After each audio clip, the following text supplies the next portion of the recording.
Vámonos. Me chocaste.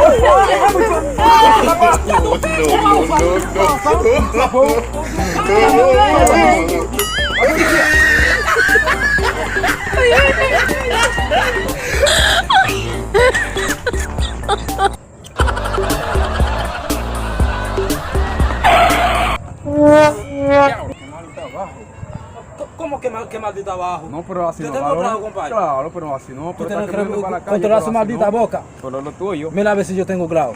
Ya, coño, yo te digo a ti. Ahí te gusta matar gente. Me bañé todos los días, compadre. Cuidado si fuiste tú que tienes grado. Ya, pero así no. Ya ve.